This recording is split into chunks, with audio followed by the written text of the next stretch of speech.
Halo semuanya, kembali lagi di channel Raja Galbay. Nah, di video kali ini saya ingin menginfokan kepada kalian semua para pengguna Shopee PayLater dan S Pinjam gitu ya, bahwa selamat, Anda juga itu hutangnya bisa auto lunas, otomatis lunas, dibayarkan oleh asuransi gitu ya. Nah, di video-video yang saya sebelumnya itu saya menjelaskan tentang hutang-hutang saya di Finansel atau di Kredivo, lalu di Bank Jago ya, di Bank Jago atau di Kredit Pintar gitu ya. Bahwa kondisi hutang saya di Kredit Pintar dan di Finansel itu ya, itu dialihkan atau dijual kepada pihak lain non pelapor seperti ini gitu ya, atau dijual atau dialihkan ke asuransi gitu ya. Dan di sini juga kualitas saya itu lancar, padahal saya tidak pernah membayar sedikit pun gitu ya. Ini Bank Jago ya atau Kredit Pintar gitu ya, dialihkan gitu. Oke, satu lagi sama Finansel Kredivo gitu ya. Finansel Kredivo ya, di sini kondisinya juga dialihkan atau dijual kepada pihak lain non pelapor. Oke, nah sekarang saya ingin menunjukkan Shopee juga ya menggunakan asuransi untuk melunasi hutang-hutang para nasabahnya gitu ya. Sedikit info bagi yang belum tahu kenapa pinjol itu melunasi hutang-hutang Anda gitu ya, karena pinjol-pinjol ini tidak mau reputasinya itu turun atau menjadi jelek, buruk gitu ya di mata para investor gitu. Masih mending investor ini selalu melihat bahwa perusahaan yang diinvestasikannya itu mempunyai reputasi yang bagus gitu ya, daripada kehilangan investor gitu ya. Masih mending kita bayarkan sajalah hutang-hutang para nasabah-nasabah yang macetnya gitu. Jadi enak ya.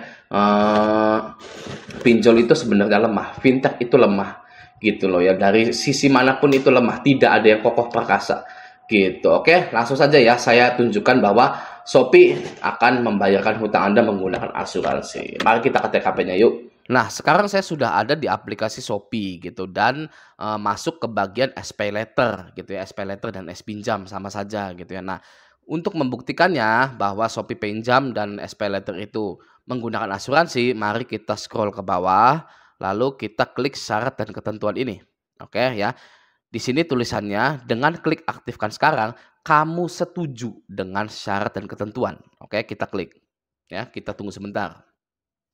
Nah, di sini sudah ada artikel ya tentang syarat dan ketentuan layanan SPayLater bagi penerima pinjaman, yaitu nasabah-nasabah atau Anda-Anda yang sudah pakai SPayLater dan S-Pinjam gitu. Nah, di sini kan banyak sekali ya, ada pendahuluan, definisi, ya lain-lain gitu kan. Wah, banyak banget gitu. Tidak mungkin ya saya baca satu-satu di video ini gitu ya, karena terlalu panjang dan juga banyak hal-hal yang tidak perlu Anda baca atau tidak penting gitu ya. Tapi saya akan menunjukkan hal-hal yang pentingnya saja. Oke, di nomor 4 ya, di nomor 4 itu bagian untuk Anda perhatikan ya, di poin 4. Di poin 4 langsung lompat ke 4.3. Ya, di sini ya. Nah, di sini tulisannya risiko kredit atau gagal bayar atau galbay itu ditanggung sepenuhnya oleh pemberi pinjaman, yaitu S-Pinjam atau SPayLater maupun investornya juga. Oke ya, dan atau asuransi kredit gitu ya. Jadi S-Pinjam dan SPayLater itu ya mengasuransikan hutang-hutang Anda semua. Ya, yang mana nanti juga bisa auto lunas seperti saya di Kredivo dan di Kredit Pintar itu yang saya tadi tunjukkan di awal gitu ya. Nah, gitu. Jadi selamat ya bagi Anda yang galbay-galbay di SPayLater dan S-Pinjam ya. Anda harus mengetahui bahwa resiko kredit atau gagal bayar itu tanggung jawabnya ya sepenuhnya diambil oleh pemberi pinjaman atau asuransi kredit gitu ya, yang mana Anda itu nanti akan dilunaskan sendiri, otomatis lunas gitu ya. Gimana Bang caranya ya biar ini langsung gitu ya, biar bisa hutang-hutang saya itu diasuransikan. Nah, memang kita ini perlu menunggu gitu ya, perlu menunggu sehingga PT Commerce Finance atau PT Lentera Dana atau Shopee ini ya melunaskan hutang-hutang Anda secara otomatis seperti saya di Kredivo dan di Kredit Pintar itu ya. Saya hanya menunggu gitu loh ya. Nah, namun jika Anda ingin ya benar-benar kokoh ya selagi menunggu SP Letter dan S Pinjam itu melunasi hutang Anda perlu melihat video saya yang kemarin atau akan saya sambung di video ini agar Anda tidak perlu mencari-cari lagi ya. Saya akan upload video saya yang kemarin ke video yang ini. Oke, Anda tinggal dengarkan saja bagaimana caranya Anda itu menunggu dengan tenang dan profesional. Oke, kita dengarkan ya. Nah, sekarang mari kita membedah langkah-langkah bagaimana agar hutang Anda itu bisa otomatis lunas seperti saya. Gitu loh ya. Anda wajib mempraktekkan langkah-langkah yang akan saya sebutkan ini agar hutang Anda otomatis lunas dan pinjol bisa segera bangkrut. Oke ya. Langsung saja yang pertama, jangan pernah merespon penagihan pinjol sama sekali. Ya, terdengar klise, tapi begini, ya akan saya bedah. Ya, kenapa kita jangan pernah merespon penagihan pinjol sama sekali? Karena semakin Anda menghilang, semakin Anda tidak pernah merespon penagihan pinjol, Anda akan dianggap tidak ada oleh pinjol tersebut. Ya, dan pinjol ingin cepat-cepat melunasi hutang Anda dengan uang mereka sendiri agar TKB 90 mereka tidak turun dan slik OJK dari nasabah pinjol tersebut tidak ada yang macet. Oke, karena jika nasabah dari suatu pinjol banyak yang macet, maka pinjol akan dikenakan sanksi oleh OJK. Ya, segera hapus nomor Anda, hapus nomor WA Anda, ganti yang baru. Ya, agar saat pinjol menagih, ya atau menelpon, ya mereka itu tidak bisa terhubung dengan Anda. Ya, atau mereka mendapatkan centang satu dari WhatsApp Anda. Oke, jadilah invincible atau tidak terlihat. Ya, kalau Anda masih membalas, mereka akan menganggap Anda masih visible, masih terlihat.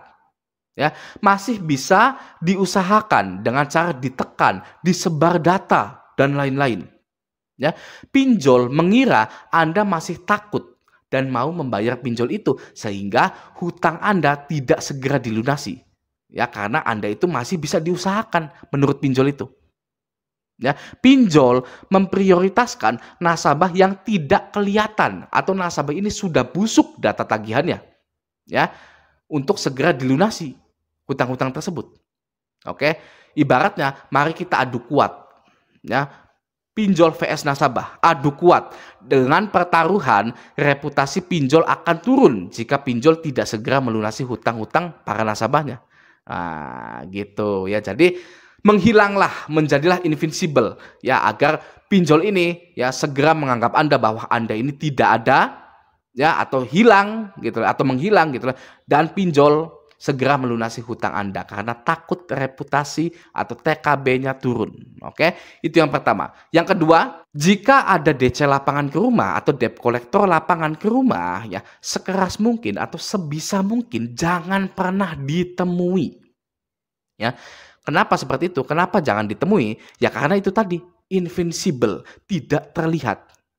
Ya, jika DC lapangan bertemu dengan Anda, ya, dia akan lapor hasil penagihannya ke kantor, ya. Entah alasannya itu nasabahnya janji bayar, ya, entah itu nasabahnya lagi susah, ya. Kantor pinjol akan menganggap Anda masih bisa diusahakan untuk ditekan agar segera membayar. Ya, jadi kuncinya adalah di laporan dari DC lapangan tersebut. Oke, jika DC lapangan tersebut melaporkan ke kantornya bahwa Anda tidak pernah bisa ditemui, ya ingat ya tidak pernah bisa ditemui, ya, maka segera pinjol itu mempertimbangkan agar hutang Anda segera dilunaskan untuk menyelamatkan TKB mereka. Ya, lalu yang ketiga, jangan pernah lagi membuka aplikasi pinjol yang Anda galbaikan. Ya, karena pinjol akan mengetahui bahwa Anda masih ada di situ. Oke, dalam aplikasi pinjol terdapat histori login para nasabahnya. Ya, DC bisa tahu kapan Anda login, kapan Anda logout. Ya, kapan Anda menguninstall atau menghapus aplikasi tersebut. Pinjol bisa tahu. Ya, jika histori atau catatan login Anda sudah lama sekali di aplikasi pinjol tersebut, maka Anda akan dipertimbangkan lagi sebagai nasabah yang akan dilunasi hutangnya. Oke, ya itu yang ketiga. Yang keempat, berbaik-baiklah kepada kontak darurat atau kondar Anda. Ya, berbaik-baiklah. Oke, mulai dari sekarang, bagi Anda yang sudah terlanjur mencantumkan kondar-kondar asli, ya, maka Anda harus bersikap baik ya kepada mereka dan mengkondisikan kondar-kondar Anda dengan cara meminta bantuan atau memohon bantuan. Jika ada yang menanyakan saya tentang hutang pinjol, kondar itu harus dan wajib menjawab, "Saya tidak kenal dengan yang bersangkutan." Ya, agar DC-DC pinjol ini ya merasa ditipu.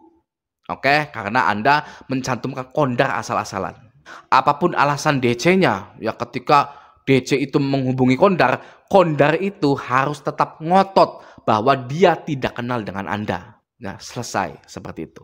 Oke. Nah, sekarang kita ke langkah yang kelima, langkah yang paling sulit ya untuk Anda semua. Oke, apa itu? Menunggu dengan tenang dan profesional. Oke. Jika hutang Anda mau diauto lunaskan seperti saya di Aku Laku, Kredivo, dan Kredit Pintar itu, ya, maka Anda harus melatih diri Anda untuk menjadi manusia yang tenang dan profesional. Ya, ada harga yang harus Anda bayarkan jika hutang Anda itu mau auto lunas. Ya, apa harga itu? Membuang sifat-sifat kekanak-kanakan Anda. Ya, banyak sekali nasabah-nasabah pinjol ini mampu menceramahi orang, namun tidak bisa menceramahi dirinya sendiri untuk bersikap tenang dalam menghadapi permasalahan pinjol. Ya, Anda wajib tenang dalam diam, ya, dan menunggu hingga tiba waktunya hutang Anda otomatis terlunaskan sendiri seperti saya. Gitu loh ya. Jadi yang kelima ya, yang paling sulit menunggu dengan tenang dan profesional. Oke, niscaya hutang Anda akan auto lunas. Sudah saya buktikan. Itulah langkah-langkah yang harus Anda ikuti jika Anda ingin hutang-hutang Anda dilunaskan secara otomatis. Oke, semoga video ini bermanfaat. Sampai jumpa di video selanjutnya.